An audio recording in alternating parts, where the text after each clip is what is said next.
আপনাদের স্বাগত জানাই আমি আমার আলোচনা শুনবার জন্য।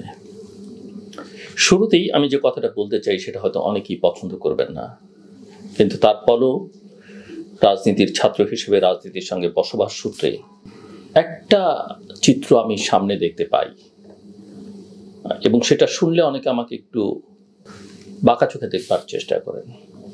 আমি এখনো স্পষ্ট করে মনে করি আমি যেটা দেখতে পাই সেটা হচ্ছে ফেব্রুয়ারিতে আমি নির্বাচন দেখি না। শুনলে খটকা লাগবে, সরকার অসন্তুষ্ট হবে, বিএনপির যে আনন্দের বন্যা জোয়ার তাতে তারা অসন্তুষ্ট হবে, এবং আরো নানান জন আমাকে নানাভাবে তিরস্কার করবার চেষ্টা করবেন। কিন্তু কেউ যদি আমার কথাবার্তা দু একটি ছোটখাটো ব্যতিক্রম বাদ দিয়ে লেখালেখি গত কয়েক বছর ধরে পর্যবেক্ষণ করেন মনোযোগ দিয়ে, তাহলে দেখবেন যে আমি মোটামুটি ভাবে যেটা বলেছি রাজনৈতিক পরিস্থিতি সেই পথেই গেছে।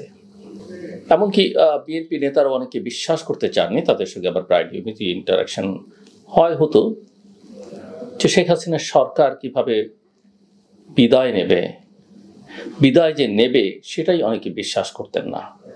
আওয়ামী লীগ যারা করতেন তারা তো একদমই তাদের কল্পনার মধ্যেও সেটা আনতে চাইতেন না। তাদের সঙ্গে আমার প্রায় নিয়মিত এই কথাবার্তা হতো, এবং আমি কথা বহুবার বলেছি যে এই সরকারের পক্ষে নির্বাচন করা সম্ভব নয়। প্রথমত, গোটা দেশবাসীর দাবি একটা নিরপেক্ষ নির্বাচন, এবং সেটা অবশ্যই একটা নির্দলীয় নিরপেক্ষ সরকারের অধীনে। আমি স্পষ্ট করেই বলি, এই সরকার কোনো অবস্থাতেই নিরপেক্ষ নয়। এই সরকারের ব্লেসিংস আছে জাতীয় নাগরিক পার্টির প্রতি। আমার জাতীয় নাগরিক পার্টি নিয়ে কোনো ক্ষোভ নেই, এই তরুণ নেতাদের প্রতিও আমার কোনো ক্ষোভ নেই। অবশ্যই তাদের রাজনীতি, তাদের আচরণভঙ্গি, তাদের কর্মকাণ্ড নিয়ে আমার নানা প্রশ্ন আছে, এবং সেটা আমি বিভিন্ন সময় রেখেছি, কিন্তু তাদের যে অবদান সেটাও আমি স্বীকার করি।